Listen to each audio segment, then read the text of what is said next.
Good afternoon, and thank you for attending the first hearing on the draft 2022 Interregional Transportation Improvement Program, or ITIP. Government Code Section 14526 requires California Transportation Commission to hold at least 2 hearings, one in Northern California and the other in Southern California. The purpose of the hearings is to reconcile any objections by any member of the public or stakeholder to the draft Interregional Transportation Improvement Program. The ITIP is a very critical component of the STIP, as it provides for projects to improve state highways, projects to improve the intercity passenger rail system, and projects to improve interregional movement of people, vehicles, and goods. I am very pleased to see fellow commissioners here with me, Vice Chair Bob Alvarado, Commissioner Carl Gardino, Commissioner Joe Liu, and Commissioner Leanne Eager, and Commissioner Darnell Grisby. Thank you very much for being part of this important hearing. And next, I would like to have Doug Remedios to provide instructions for members of the public wishing to comment on the draft 2022 ITIP following the Caltrans presentation. Thank you so much for being here, and we look forward to our rousing conversation about the future of our mobility. Douglas? Thank you, Madam Chair. Ladies and gentlemen, welcome to the draft 2022 Interregional Transportation Improvement Program hearing. We welcome comments from the public as part of this hearing, and we encourage you to use the raised hand feature to acknowledge the fact that you would like to make comments. You should see the webinar control panel, likely located to the right-hand side of your screen. There you will find the audio and questions tab. Under the audio tab, attendees can have a choice to listen in via the computer or telephone option.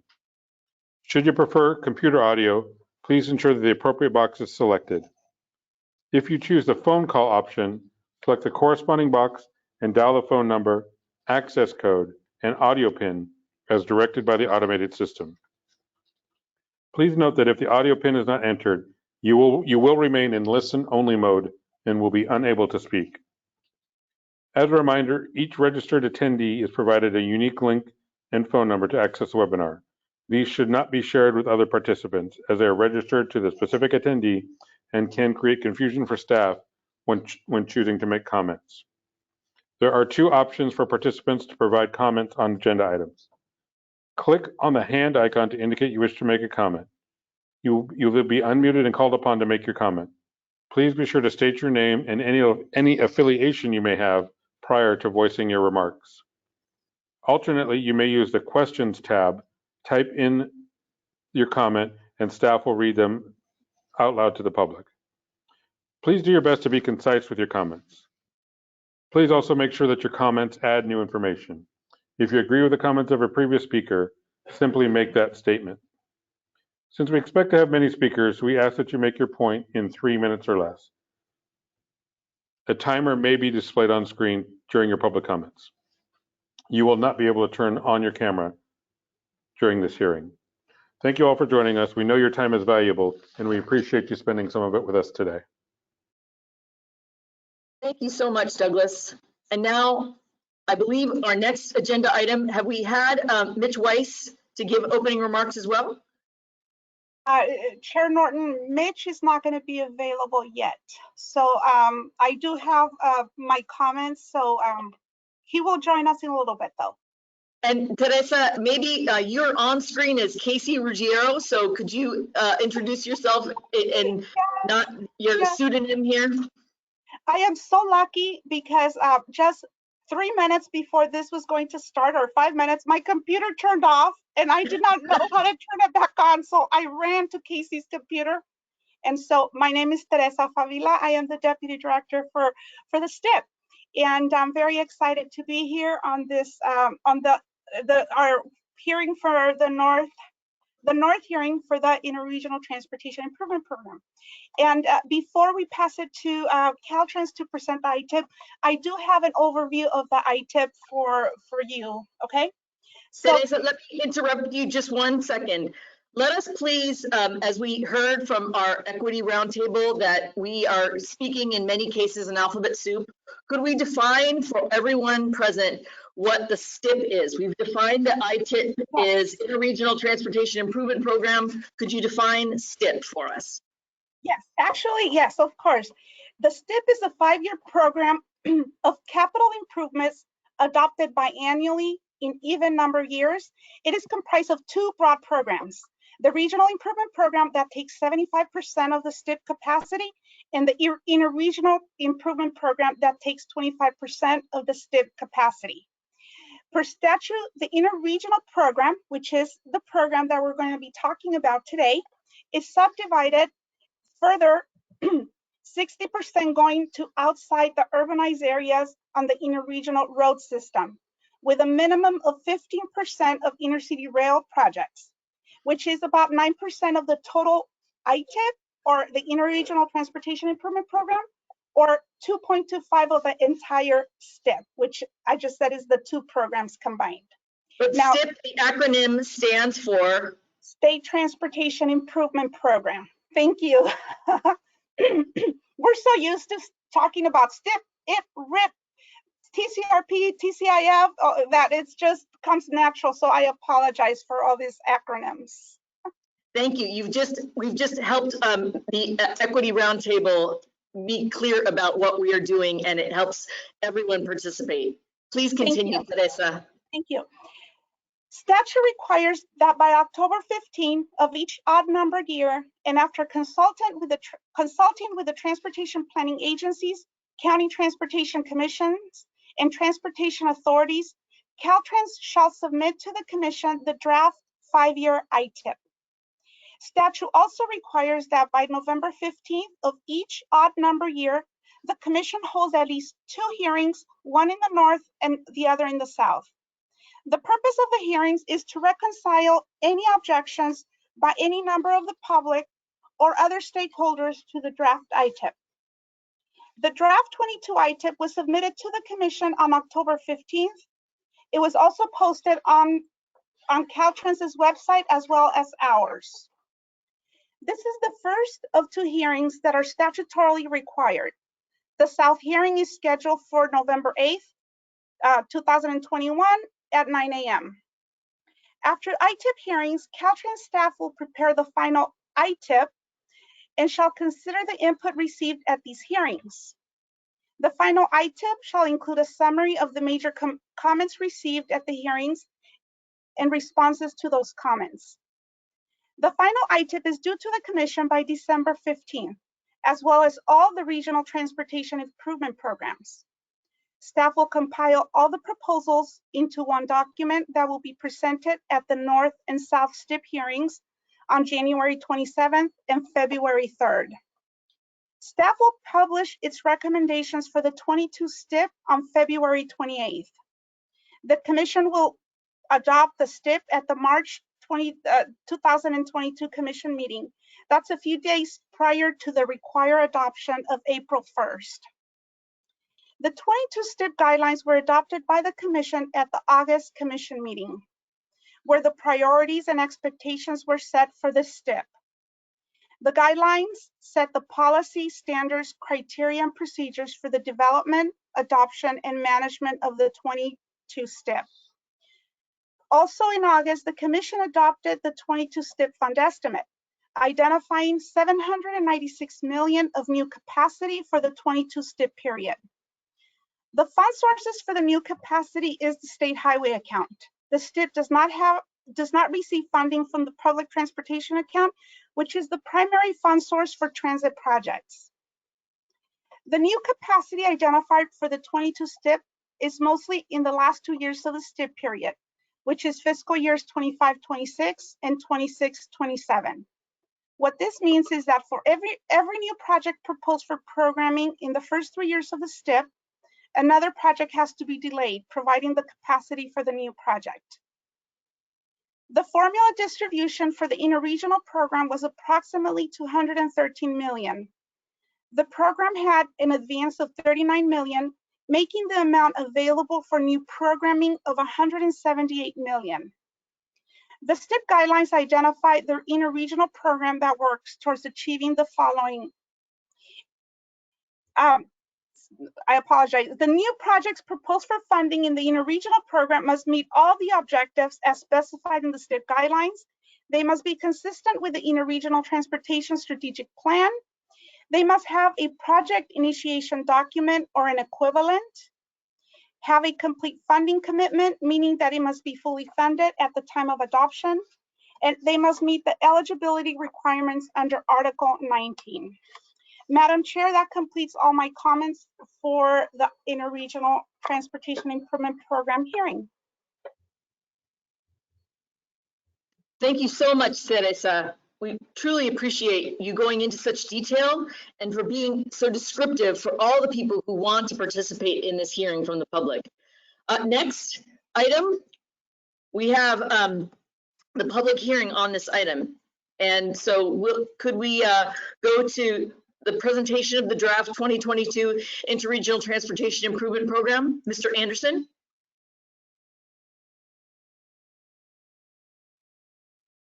Hi, good afternoon, Chair Norton and Commissioners. Can you hear me okay? Yes, we can. Hi, my name is James Anderson, and I have the pleasure of presenting the draft 2022 Interregional Transportation Improvement Program, also referred to as the ITIP, for you this afternoon. Before we begin, I want to thank Teresa for providing the overview and the purpose of the ITIP. Next slide, please.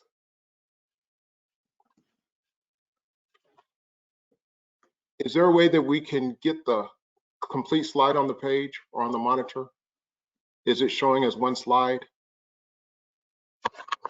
Okay, I assume so. So anyway, one of the goals of the 2022 ITIP is to ensure consistency and alignment across statewide plans and policies, including the goals in the Transportation Plan 2050, CAPTI's vision and guiding principles, and the Interregional Transportation Strategic Plan, also referred to as the ITSP. The objectives in the Interregional Transportation Strategic Plan are focused on interregional travel. The ITSP provides the framework to guide transportation investments of ITIP funds, including strategic improvements for the entire interregional system. The 2001 ITSP includes a greater emphasis on climate, equity, and accessibility than the previous ITSP did that was completed in 2015. As such, with this draft ITIP, projects that are consistent with CAPTI and the 2021 ITSP were included. Next slide, please. So factors used to prioritize the 2022 ITIP projects. With limited funding available for this ITIP cycle, projects were prioritized based on cost increases for currently programmed projects, currently programmed ITIP projects that needed additional funds to complete the remaining phases, project cost and our ITIP requested amount due to the limited ITIP funding capacity available in this cycle, the scoring criteria for ITIP projects, and last but not least, prioritizing new projects that are consistent with the ITSP and CAPTI framework. Next slide, please.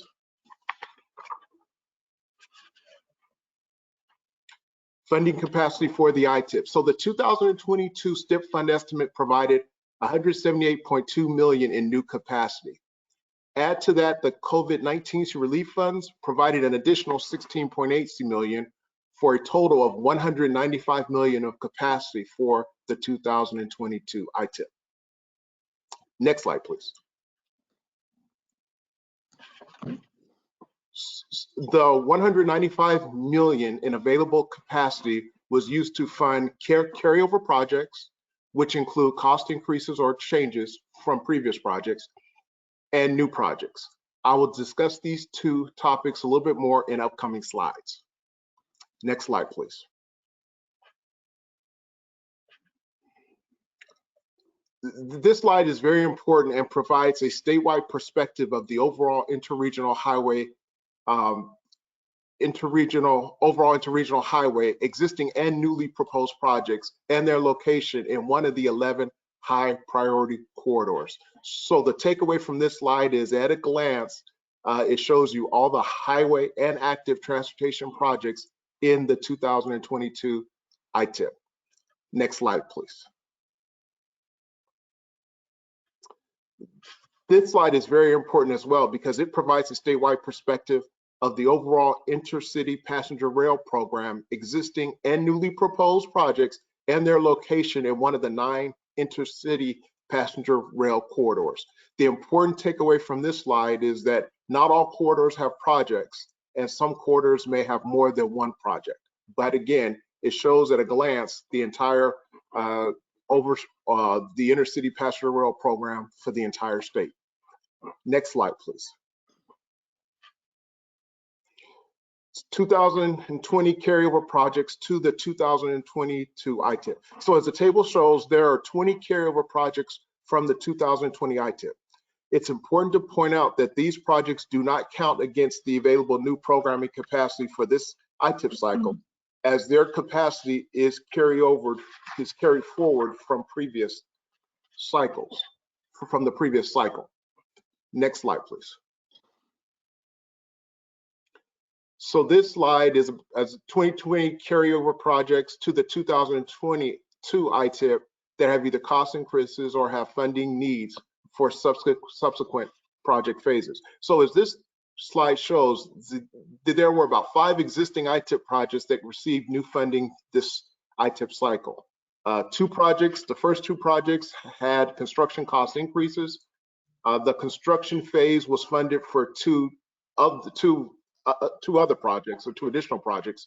So funding was provided for one of the projects to fund design, which we also call PS&E, and right-of-way support and right-of-way capital. And lastly, funding for cost changes to carryover projects total about 89.9 million, so right at 90 million. So that's what we're looking at for carryover projects, about 90 million. Next slide, please. So new projects proposed for the 2022 ITIP. So as this table shows, there are 11 new projects proposed for this ITIP cycle. The first 2 are 2 active transportation projects. We have 1 highway project. The third project's a highway project. And we have 8 passenger rail projects. These projects, which reflect the priorities described in the 2021 Interregional Transportation Strategic Plan, will help us implement CAPTI and work towards our climate, health, and equity goals by increasing safe transportation options for the traveling public. With the programming of these projects, over half of the 2022 ITIP investments will be for rail, transit, or active transportation infrastructure. If anyone is interested in how the... Mr. Anderson, I think this is a very, very important fact, and it's not clear from how the projects are listed on this ITIP list. Could you repeat that a very important fact about how the distribution is proposed for uses other than highway? Yes, absolutely, Chair Norton. With the programming of these 11 projects, over half of the 2022 ITIP investments will be for rail, transit, or active transportation infrastructure. Thank you. Oh, you're very welcome. And I just want to add that if anyone is interested in how the new projects were scored using the ITIP scoring criteria, the total scores for the new projects will be posted on the same website as the department's draft ITIP document. Next slide.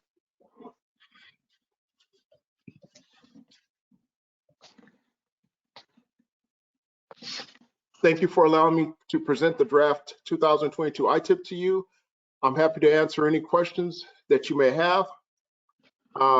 Before we do though, if you can move on to the next slide real quick. I'd like to remind you to please submit written comments by mail or by email to the address shown on the screen, respectively. And I'd like to add that the public comment period is open until November the 15th. And with that said, I'm happy to answer any questions. Thank you so much. Mr. Anderson, I think your presentation is extremely helpful. I would ask how we can start to have some of the statements about what these projects are, to have, maybe there's a column or something that could make it clear what type of project they are, so that the members of the public and we all could track, as you pointed out, that the distribution of projects in ways other than highway capacity. And I think it's important that we talk about how that distribution occurs. So thank you so much. I think these are very, very helpful. I do want to also announce my colleague Fran Inman. Commissioner Inman is the chair emeritus of the CTC. And so it's very important that we have so many of our members here. We have 7 of us, and that's how important this is today. With that, I wanted to see whether or not Executive Director Mitch Weiss has joined us and whether he had comments that he'd like to make. And if not, whether we wanted to move into the public hearing. Douglas, do you have any? Madam Chair, we're not seeing Executive Director Weiss quite yet, and I also did want to mention that Commissioner Falcone has joined us recently. Oh, wonderful! Thank you so much. Teresa, did you have some comments you wanted to make? Yes, just to let you know that. Oops, sorry, I'm in someone else's computer and I'm not sure. Director Weiss is not yet available, but he will be available. Hopefully he will make comments. Oh, he just walked in my cubicle, so can you please say a few comments? No, I'll jump on my own in a minute. Yes, he will say some comments at the end. Thank you. In the meantime, while Director Weiss is taking his seat and being prepared to make some comments, I wanted to open up the floor to my fellow commissioners. I see that Commissioner Inman wishes to speak, and if there are others who wish to speak, please let me know. Commissioner Inman? Thank you, Chair Norton. Just following up on our equity roundtable, our latest discussion, where we were asked once again not to swim in our acronym soup. So I just want to remind all of us, if we can try our best to talk about an interregional plan and not use our acronyms. But can we go back to the slide where you asked if we could have more descriptors? Yes. Added? I think it was the last slide that had some details on it. It's 2 slides before this one. Mm-hmm. And I think that would be great, really, to talk a little bit about that. And a couple of questions. One, in terms of goods movement. Where do we see goods movement capacity? We're in a meltdown situation right now across every node of our supply chain. So where within this list do we see capacity? I can't really tell on the rail side if that's adding any freight rail capacity, perhaps directly or indirectly. But that would be one question I would have. And then also on the transit, because much has been written of late about our disadvantaged communities and the use of buses versus rail. And what we all learned during COVID was the ridership that stayed with us was the ridership that did not have another choice. And what that hit home to me was, shame on us for ever losing sight of the fact that first and foremost, we need to serve those folks that don't have a whole plethora of options of their mobility. So how could we, from this list, and maybe it will be the descriptors that we get, really make sure that those that are transit dependent, public transportation dependent, that these projects meet that kind of a need? So those is a bundle of questions, sorry. And I did want to say, Commissioner Inman, that specifically to our response from the Equity Roundtable, we have taken great pains today to be very specific about unbundling the acronym soup. And so I just wanted you to know that we've spoken about it a couple times before you got on the meeting, but it's a very important point. Mr. Anderson, I'll leave the floor to you for Commissioner Inman's questions. Absolutely, and thank you, Chair Norton and Commissioner Inman. So just real quick, regarding the transit questions you asked, I believe these are passenger rail projects, not necessarily freight. Although I do think that you bring up an excellent point that we need to go back and look at that table and to add a column to be a little bit more descriptive of what these actual projects are. And of the new projects that received funding, the Nevada 49 will help with freight movement and freight corridor. See, that is, it's the third project there in that table, that does have some freight movement benefits that that we should be able to see to benefit from. But we will definitely go back and make some edits to the table to be more descriptive to help address or speak to some of the questions that you've raised. Thank you. You're very welcome.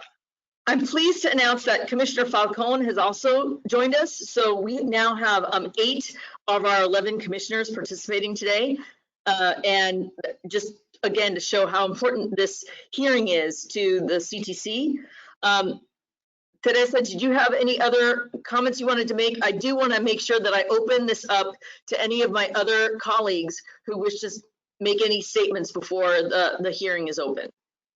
Commissioners? And every time I'll speak, I'm going to introduce myself just because it says Casey. And for anybody that joined in late, this is Teresa Favila. I apologize, my computer broke down. So to Commissioner Inman's point on the freight movement, I think it is a very, very important discussion currently. And in the proposed projects that we're adding construction, there is a couple of projects that do benefit goods movement. And I think on the final ITIP, we will be requesting Caltrans to provide more details as to the investments we're making that impacts goods movement for the final. So when we do our comment, we can ask the department to provide more information on that. That's great. Commissioner Liu. Yeah, hi, Chair. Thank you. And I'm hoping that Commissioner Inman would agree with me on this, but the passenger rail projects that seem to take up the majority of the capacity for the new projects that are being proposed, to the extent that they result in fewer single occupancy vehicles on our freeways and highways, I would hope would help clear up some of those freeways and highways that are used for freight transportation too. So I think there's some indirect benefits that we should probably consider to the extent that we're reducing congestion in other places.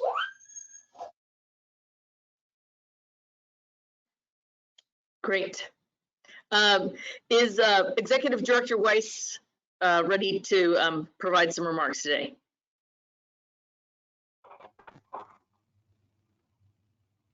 Thank you, Chair Norton. I apologize for my delay.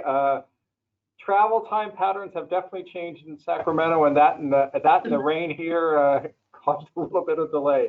But I took surface streets, so thanks to the City and County of Sacramento for getting me here. I don't have a lot of questions. I just have a couple of questions because I'm just, we're just getting into this like everybody else.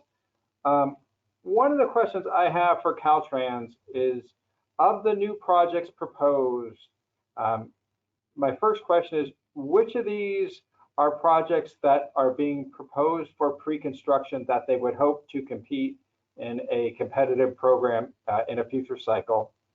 And then my second question is about the active transportation projects that are being proposed. And I say this, I've been a longtime supporter of our active transportation program. I recognize the importance of these type of projects. I have been hit by cars 3 times biking to work. So I'm not questioning the importance of these projects. My question for these 2 projects is, what is their role in the movement of interregional goods and people? So how are they going to contribute to the interregional program as a whole? So I don't know if Caltrans has some of that information now, or perhaps we can get it at the next hearing. Hi, good afternoon. I'm Director Weiss. This is James Anderson with Caltrans, and I'm writing down your questions, so I apologize for being a little slow here on the take.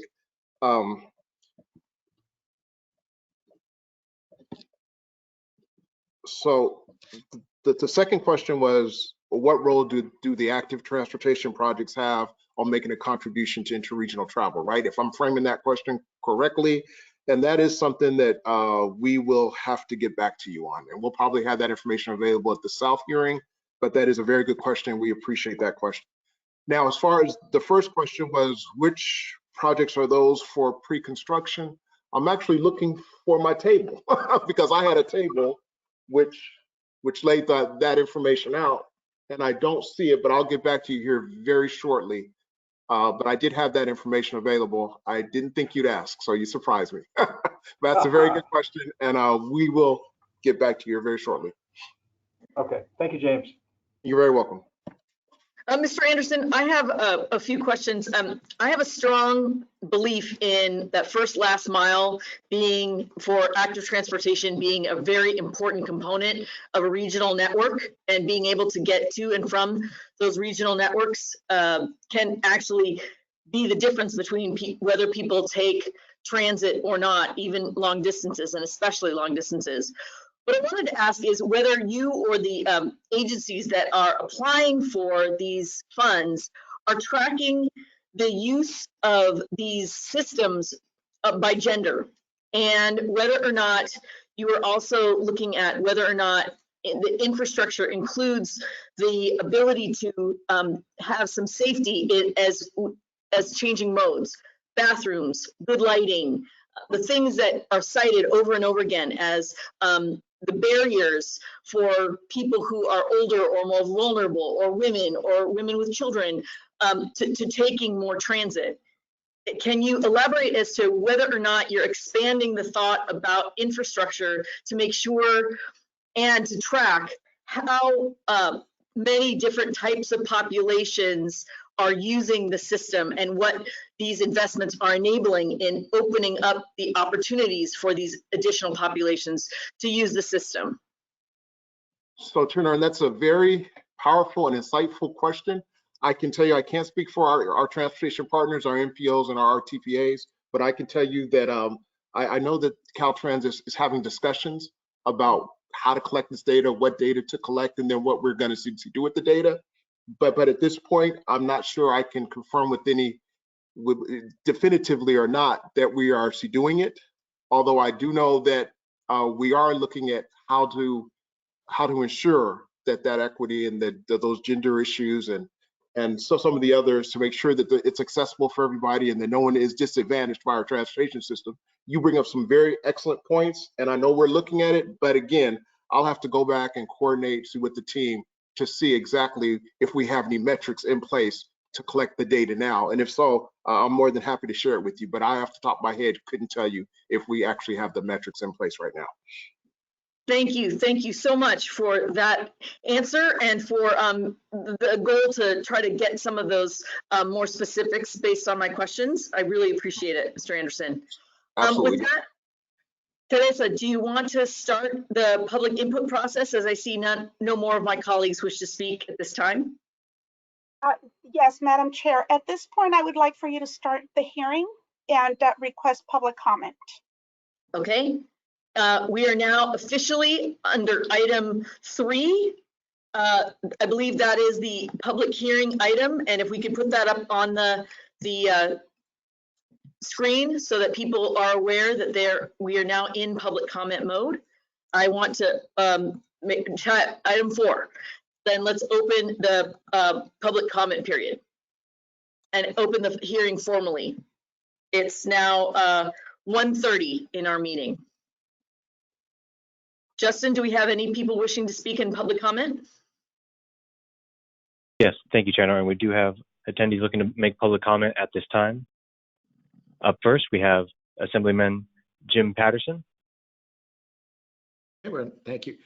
Thank you to the commission. I'm Jim Patterson, Assembly member for the Fresno area. Appreciate the opportunity to present the project, the 6 Mile Safety Project on Highway 41 that's south of the city. I want to first of all address a concern that we dealt with early on here because of the addition of another lane, that there was some thought that this was capacity building. What we pointed out is that it's not capacity building per se. this 6-mile stretch is an incomplete section of that stretch of 41.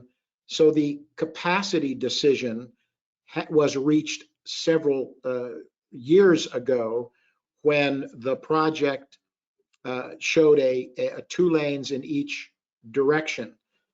As a result of this section being left incomplete, this has really turned into a safety issue. It is a dangerous bottleneck.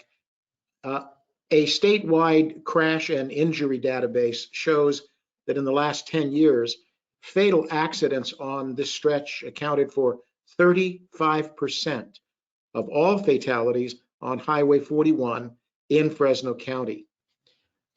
To us in our region, it is self-evident that this bottleneck has become a death trap.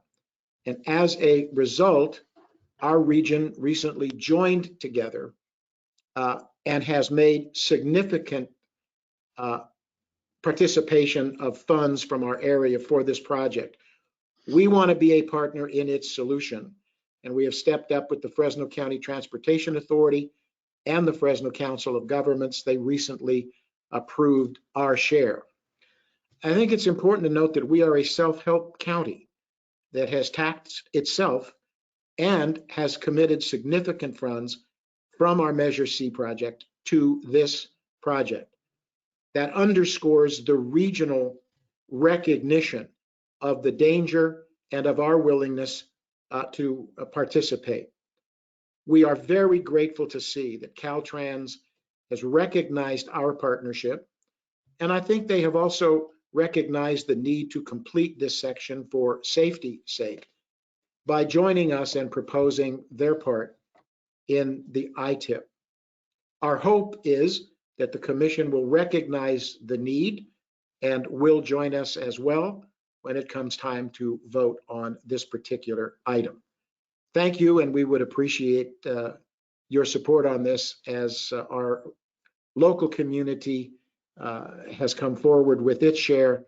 Caltrans has proposed joining that partnership, and we hope that you will as well.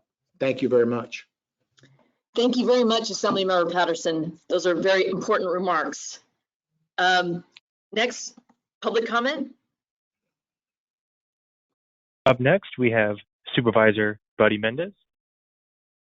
You're now muted and free to comment. Okay, thank you. You can hear me, correct?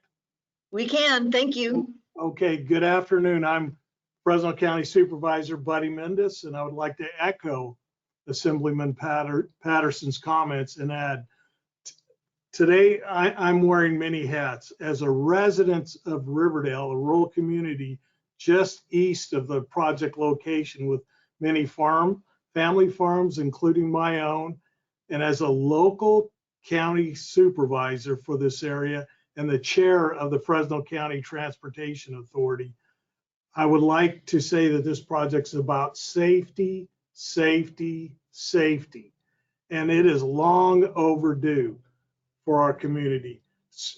Assemblyman Patterson was not kidding.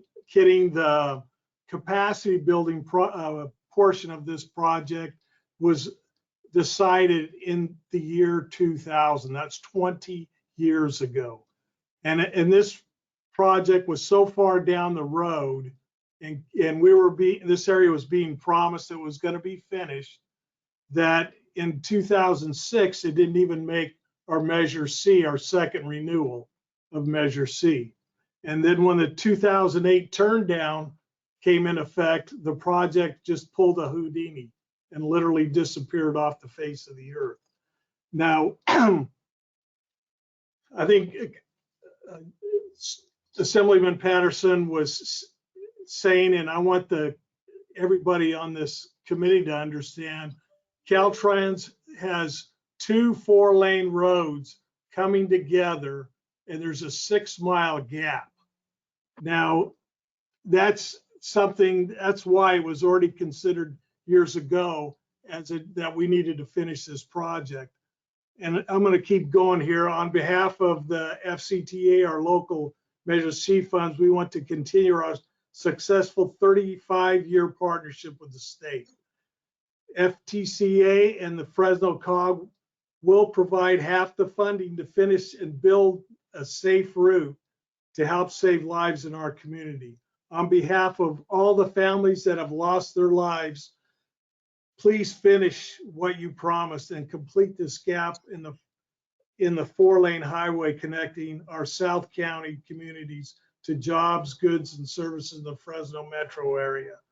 On behalf of local farmers, we need a safe route to transport our goods.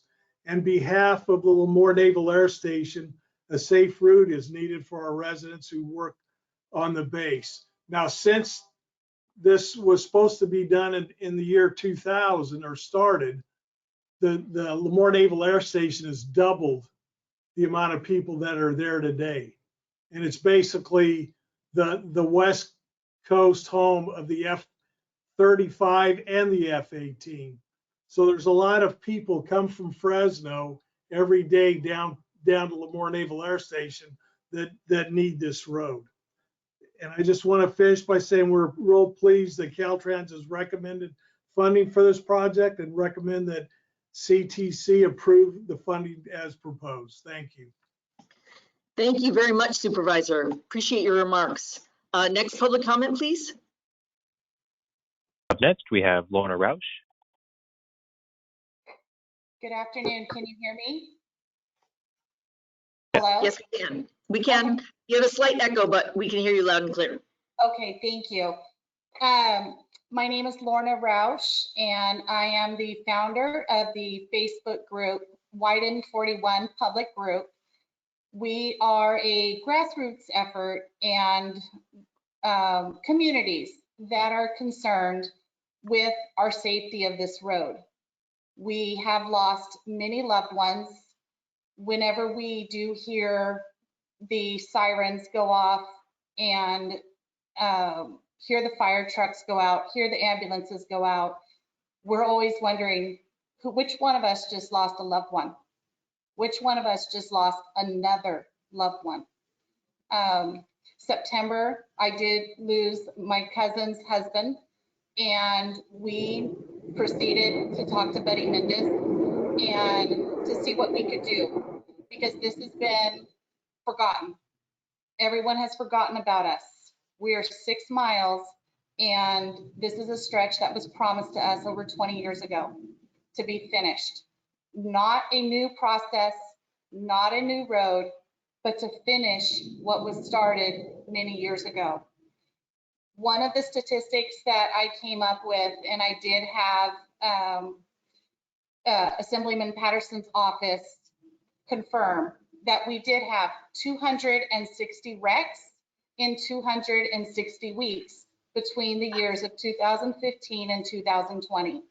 If you can imagine that your home is on that stretch and you hear wrecks all the time. Now, that does not mean that there is 1 wreck a week, but that could mean that there is 3 to 5 wrecks in one day, which did occur about 2 weeks ago.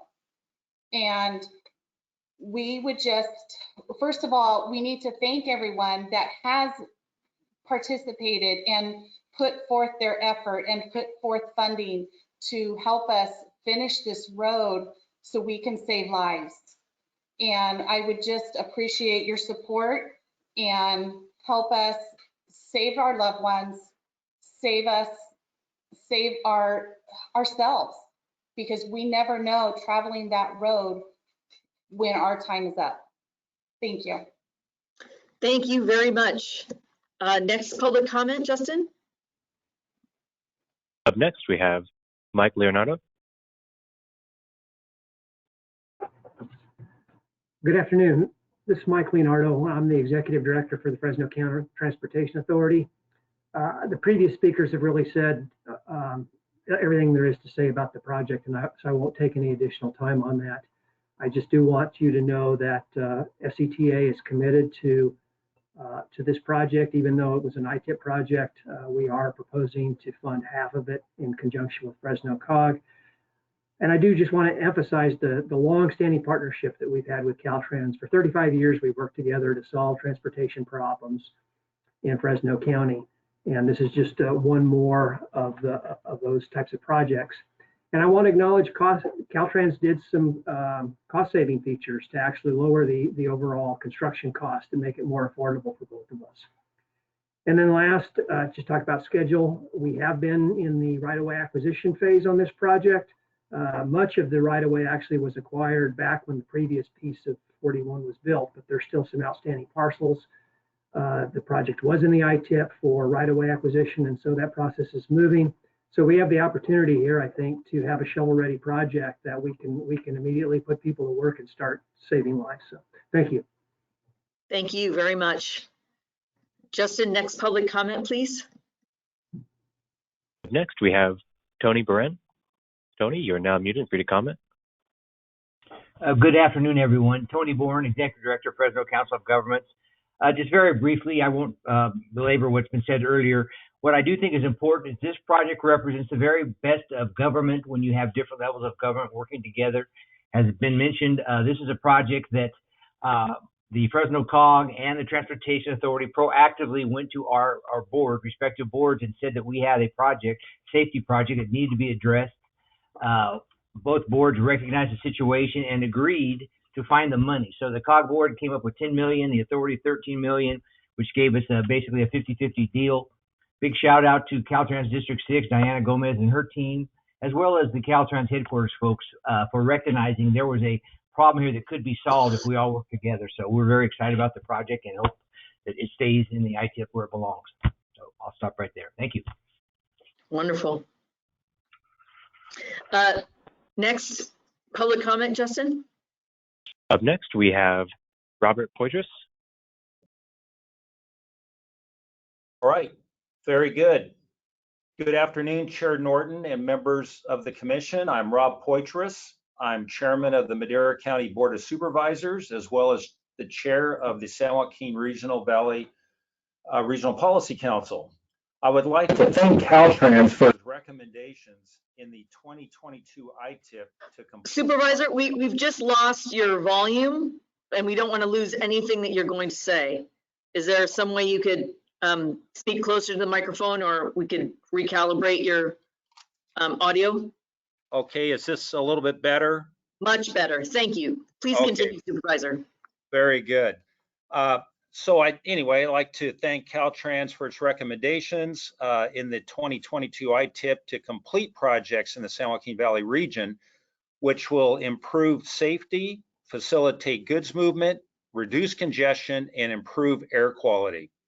These investments will support the largest ag region in the country.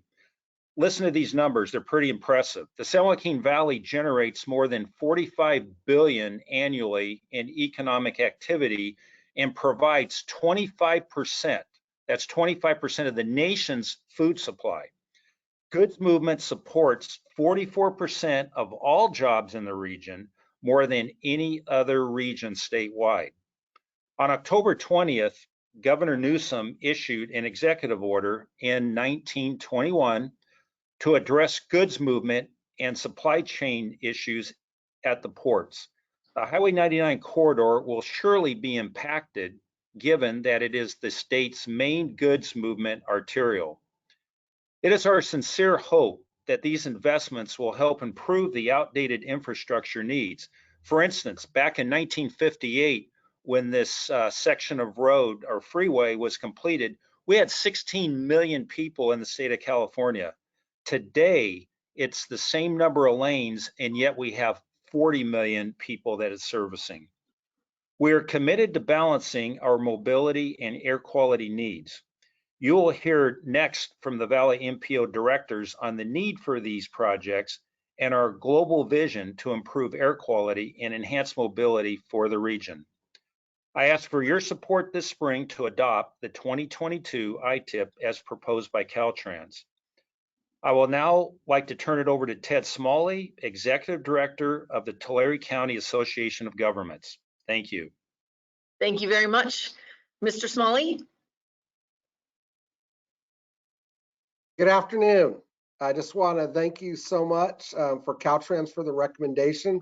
And I would note that Merced, Madera, and Tulare have worked together as one. We view this all as our project. And thank you, CTC, for hosting. As you can see on the map, and as mentioned by Supervisor Poitras, we've worked hard to close these gaps, and we have a few gaps that are there.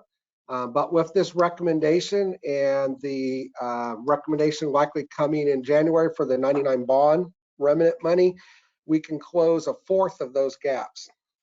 I want to also mention that we are trying to complete the 99 business plan. At the very heart of the 99 business plan, you heard Supervisor Poitras mention goods movement and the safety that is along here.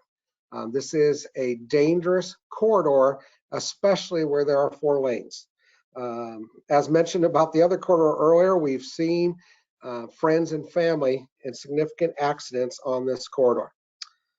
I would just note the Valley has a disproportionate number of disadvantaged communities, farm workers, laborers that rely on car travel.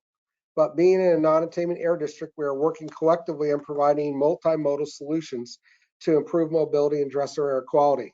So although today we're talking about 99 and its importance for goods movement, we are working on significant rail improvements. I would just note the 3-county effort of Tulare, Kings, and Fresno looking at Cross Valley Rail. It is working now, so someday when rail is, whether you would say financially feasible or technologically feasible, preserving corridors, planning transit stations so that we can do bus rapid transit today and maybe in the future switch to rail. That's the type of visionary work we're doing. So we don't want it to be lost on you that we simply talk about 99. It's simply far from the truth. We have so much more we're doing. On that point, I'd like to turn it over to Merced to talk about the continued multimodal investments that we're doing. Thank you very much.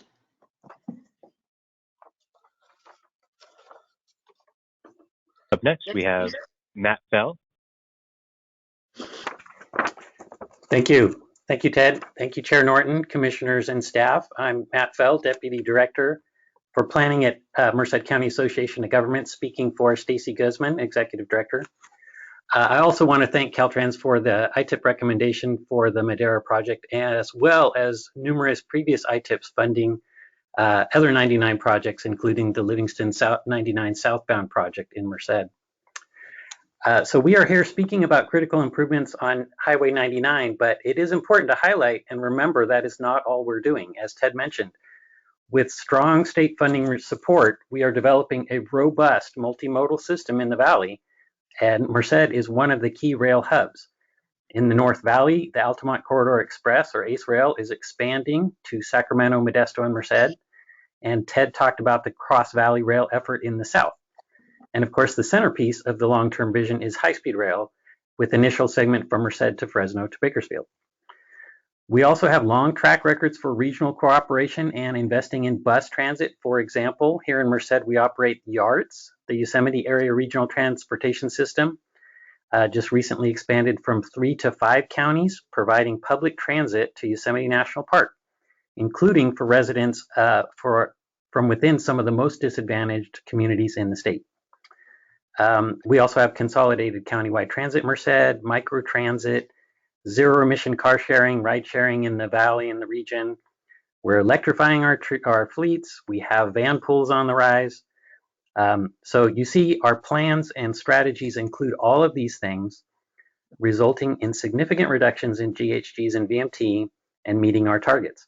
Nonetheless, Highway 99 remains an essential corridor in the region, connecting people and goods throughout the region and California and the nation and the world.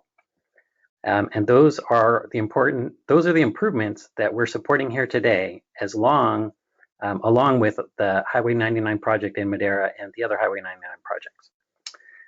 And with that, I'd like to turn it over to Tricia Taylor, Executive Director of the Madera County Transportation Commission. Thank you very much. Ms. Taylor. Good afternoon, Madam Chair and members of the Commission. First of all, and most importantly, I would like to personally and also on behalf of the San Joaquin Valley thank Caltrans for the inclusion of the Madera's State Route 99 project included in the draft 22 ITIP. The purpose of my discussion today is mainly to focus on the project that you see before you in the draft ITIP. And this is a mobility, safety, and a goods movement project. Even though it's identified in the ITIP as a South Madera widening project, our focus is safety and the movement of people and goods. This project is one of two north-south corridors, and the truck traffic that we see on State Route 99 is approximately 18%. And this is a very, very high number nationwide. And so we are expected to see truck traffic to increase up to 20% by the end of the decade. State Route 99 also sees a high level of interregional travel. And these truck volumes share this facility with regional commuters and statewide travelers. It's important to note that the project that you see before you on your screen that is included in the draft ITIP is the Madera section. It says partially funded on there. That project is in the right-of-way phase. And so this project will also be ready for construction once the funds are released for, I think it's identified in 2025, 2026. But a little bit more about Madera. Madera is, we have a population of approximately 160,000. We are a small, rural, disadvantaged community. And we are actually very interested in connectivity. We are home to the Valley's Children's Hospital. We see a lot of travelers coming up and down the valley, even outside of our valley counties, receiving medical treatment at a nationally ranked top Valley Children's Hospital. And this is very important for us that we are able to get those patients and families to and from this hospital safely. It's right off of the State Route 99. You would need to take one of our avenues directly out to the community hospital, out to the Valley Children's Hospital. But there's also a connection that is very important to us, and that's to our community college. We have a Madera Community College, and we're also looking to relocate our Amtrak station out there, and hopefully the high-speed rail platform will also be an area that we'll be looking at. We have just recently submitted a grant Madera County has to look at station planning over near the Amtrak station right off of State Route 99. And we're hoping that we will be able to develop a vision for connectivity of all modes of transportation so that we can move our farmers, our farm laborers, our college students, among others who rely on transportation in our county. It's also important to note that along the 99 corridor, we are also looking into options of where we could sign for zero emission vehicles or any kind of infrastructure opportunity that might be available to those who are traveling up and down the 99 corridor. In Madera, we just kicked off a zero emission vehicle plan that we are looking at and looking at the infrastructure in our county and where the needs are and what we might be able to implement in our region.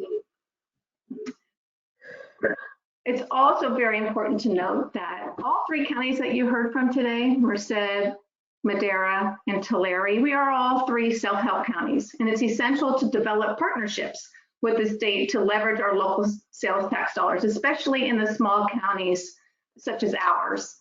We have a fiduciary responsibility to the voters, and we need to meet the expectations. In other words, we can only pass measures for items that the voters are willing to pay for. So therefore, our partnerships with CalSTA, CTC, and Caltrans are very crucial, and we are proud of those partnerships that we are developing. You've heard earlier from the previous speakers that we've worked closely with the Air Resources Board, the California Air Resources Board, to implement our adopted sustainable community strategies. And this includes looking into investments, as I mentioned, zero emission vehicles, infrastructure, and incentives for zero emission vehicles. So I can conclude that we look forward to working in partnership with Caltrans and partnering on the State Route 99 Summit to further discuss our collaborative effort to continue addressing our air quality and our mobility needs. So we are pleased with the Caltrans recommendation, and we recommend support of the inclusion of the State Route 99 South Widening Project. Thank you very much. That was a 5-minute public comment, so we will make note of that for other people who wish to go over their comments beyond 3 minutes. Commissioners, I need to step out for another call, but Commissioner and Vice Chair Bob Alvarado will be taking over the public hearing, and I will be coming back at 2:30. Thank you very much. Very good. Vice Chair Alvarado. Thank you, Chair Norton. Enjoy your call. Douglas, next public comment, please. Yes, up next we have Stacy Mortensen looking to make public comment. Stacy, you are now free to unmute yourself. Good afternoon. I am the Executive Director of the San Joaquin Regional Rail Commission based in the Central Valley. We manage the ACE and San Joaquin services you heard about earlier, and we are one of many agencies in the Valley expressing our support today for the interregional plan. I do want to thank Caltrans and you, hopefully, for including funding for 3 of our projects that expand the existing San Joaquin service and provide some new connections throughout the Valley. One of them provides a train-to-train connection in Stockton, where right now we have full buses running from the Stockton location up to Sacramento. So that'll be a nice train-to-train interface.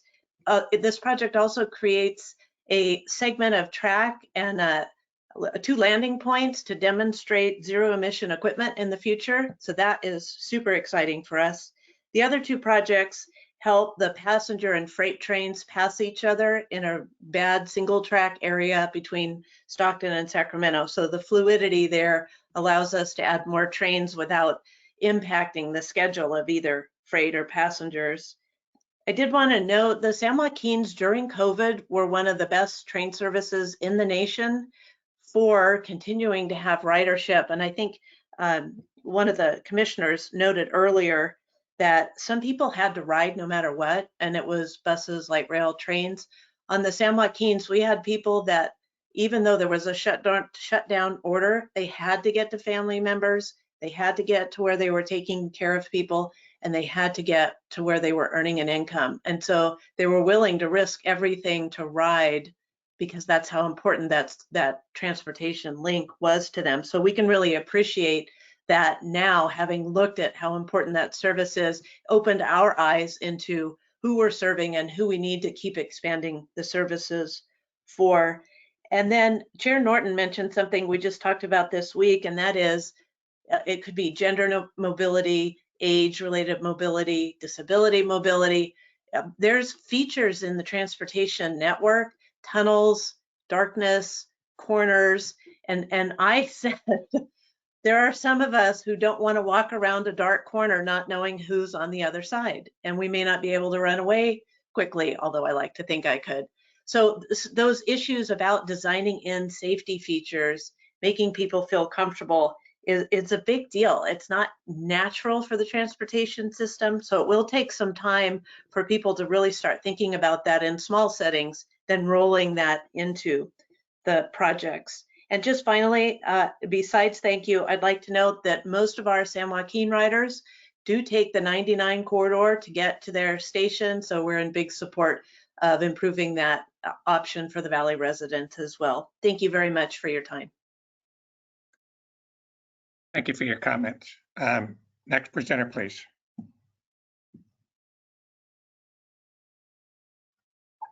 Up next, we have Stacy Mortensen. Stacy, you're now free to unmute yourself and make your comment. Oh, my apologies. Up next, we have Joanne Parker. Joanne? Thank you. Thank you, Commissioner Alvarado. Can you all hear me okay? Mm-hmm. Great, thank you. My name is Joanne Parker. I'm with the Sonoma Marin Area Rail Transit District, the Smart Train and Pathway Project. We are talking to you today because we would like to thank the state for including us in the development of this interregional program that's before you. Our project that's proposed for funding is the 3-mile extension of the Smart Rail and Pathway system north from our current 45-mile operating system from the Sonoma County Airport to the Windsor Town Center. A little bit about our service. I know a number of you are familiar with it, but I'll just state our current condition. We are a self-help transit district, and we are currently operating 45 miles from the Sonoma County Airport in the north to connect to the Golden Gate Larkspur ferry service at the Larkspur landing area in the south, to connect to the regional and state rail networks through San Francisco.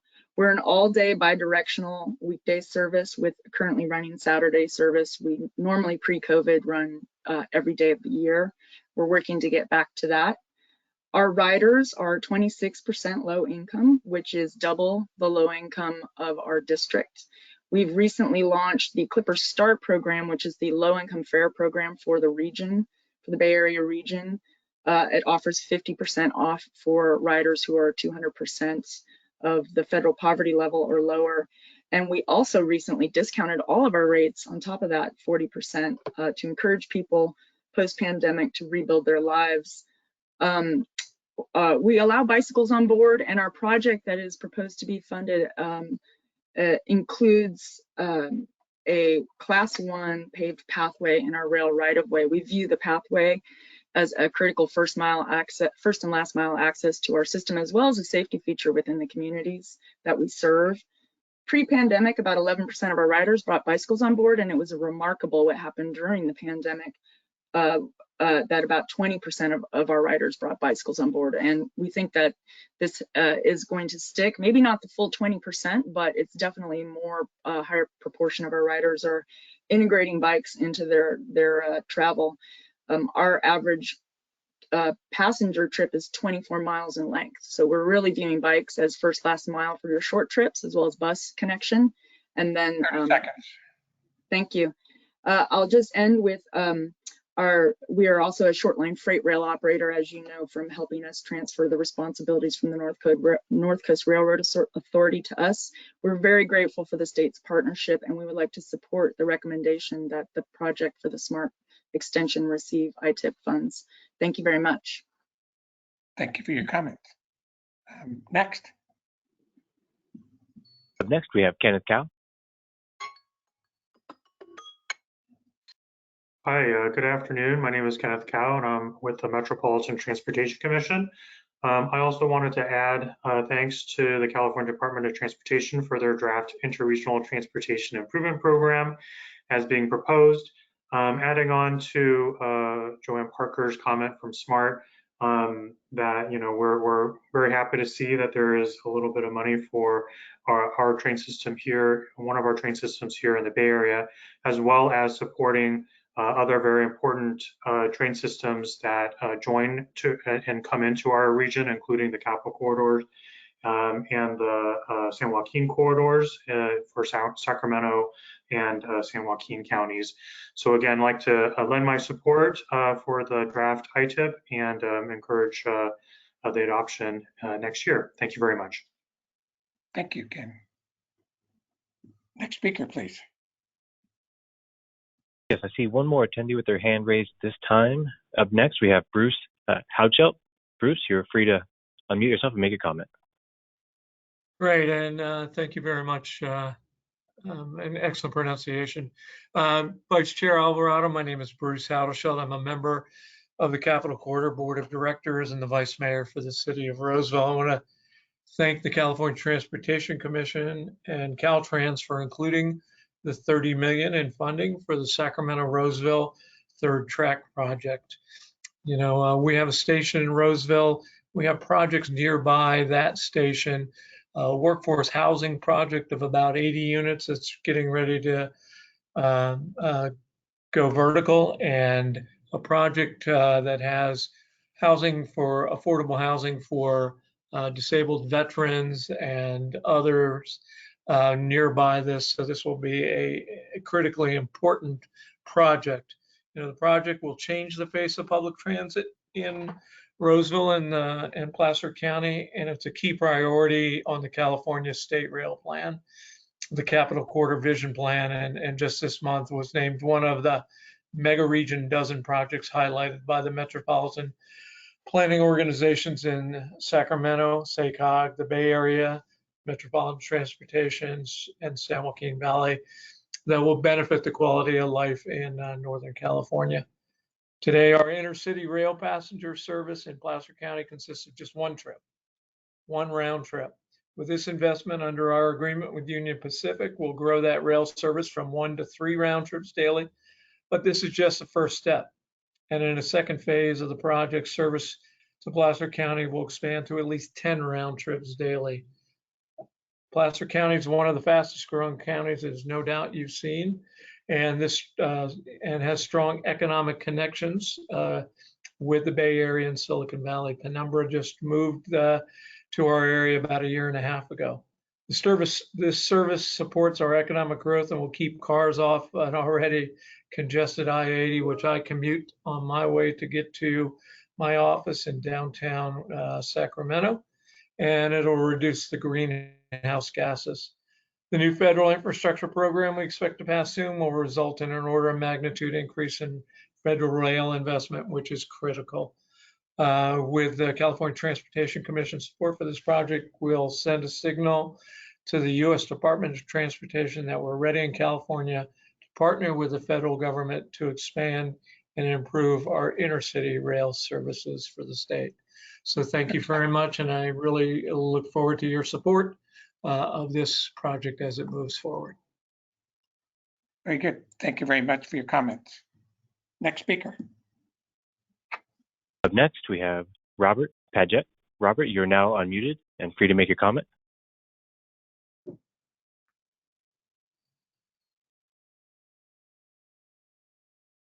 Sorry, I had to hit the mute button there. Good afternoon, this is Robert Paget. I'm the Managing Director of Capital Corridor. We manage the service between Auburn and San Jose. I would like to reiterate the support raised by Vice Mayor Hadushat, and thank you for considering this $30 million investment in the Sacramento to Roseville project. To add to the comments already made, one of the key things to point out about this project is what it really does is it extends the reach of the state's rail network to the east of Sacramento. Now you need to travel down to downtown Sacramento or to Davis to access the network. With this extension, we're going to go out into what is a very rapidly growing part of the metropolitan area in Sacramento and make that really strong connection to Sacramento, to the Bay Area, and down to Silicon Valley. We know that this is the kind of investment that is going to help us reduce greenhouse gases in the state. It is going to help us reduce congestion on corridors like I-80, and it will, in fact, provide help to the freight network. I think it was alluded to in an earlier comment that when you keep cars off of the interstates, that does provide additional capacity for freight. But the other thing this project does is it invests in a rail network that is heavily used by rail freight as well, and certainly will have indirect benefits to that. One other comment I'd like to add is that we just recently completed an annual survey of our customers. And one of the questions that we added this year is we asked what industry a person works in who's filling out the survey. And anecdotally, we all know that many of the Capital Corridor riders are in the healthcare and education fields of work. And what we found in our survey is, in fact, these essential workers were the top selection for those among our riders. So our top riders are in the healthcare and education industry. We provide a lifeline to those who are looking for housing opportunity, and a project like this is just going to further extend our connections to important and fast-growing parts of the state. So again, we very much appreciate your support for the project and look forward to working with you in the future on it. Thank you. Next speaker. Vice Chair Alvarado, I see no other attendees indicating they wish to make public comment at this time. So there are none in last chance. Okay, then we'll close the public comment and we'll go to commissioner comments. Leanne, you wish to speak? Yes, thank you. Well, first of all, I just want to thank everyone who called in. We certainly appreciate a public comment. Hopefully, those of you who were on the calls realize the number of commissioners that were available here at the hearing lets you know how much we care about your opinions. And I especially want to thank those who talked about safety issues. we on the commission certainly take that seriously. We understand about our role of keeping people in the state of California safe. So thank you so much for highlighting those safety issues for us too. And you know, one thing that really stands out too when we're talking about here in the Valley and certainly in other parts of the state, absolutely, is our air quality. And we know that those stretches of road where trucks are just sitting and idling, how much of those emissions are going into the air. So it's not just about deaths on the freeway and accidents on the freeway. Safety also includes our health issues too. So those of you who certainly brought that to our attention, I want to thank you and appreciate all the comments. Thank you. Commissioner Gardino. Vice Chair Alvarado, thank you. And I agree with Commissioner Eager's comments as well. Wanted to add just a couple of points around that. To each of you that are from self-help counties who worked so hard to make that possible so that you could be coming forward with your own funds, putting your wallets where your words are, that to us has incredible value, that you see yourselves as not only seeking help, but coming forward with self-help. And that means a lot to me, and I know it does to my colleague commissioners. The safety comments as well, and to the woman who tragically lost a family member in this past year, my heart goes out to you. Thank you for sharing that in such a transparent and personal way, because when people lose their lives, those people have real families and friends that all suffer when we don't address these issues. So thank you again for speaking up today.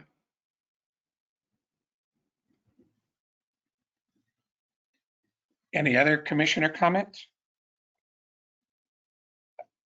Then I'd like to just say one thing, and this is, as we listen to the testimony today, those of you know that I've been around a long time.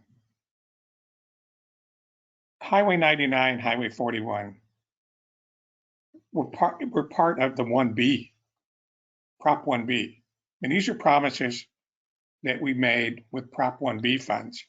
And they made a significant difference. We set $1 billion aside for Highway 99 alone. We didn't get to a lot of them. It's very difficult for the rural areas. They have a more difficult time financing these big projects. For an area just mentioned today as Fresno, become a self-help county, put their own money at. You know, when you go back and look at 20 and 25 year timeline to get a project through, whether it's financing or whatever the problems are, we need to understand that SB1 isn't the end all. Prop 1B was not the end all. Hopefully there'll be another one, another measure to finish these very important safety and good movement projects. So we have to be diligent. We have to make sure that we're getting a good bang for our buck, but we can't lose sight that that we're trying to keep a commitment that some folks, our predecessors, made 30, 40 years ago. And I just want to make sure that everybody understands that. And I want to welcome back Chair Norton. And we're pretty well wrapped up unless you've got something to say.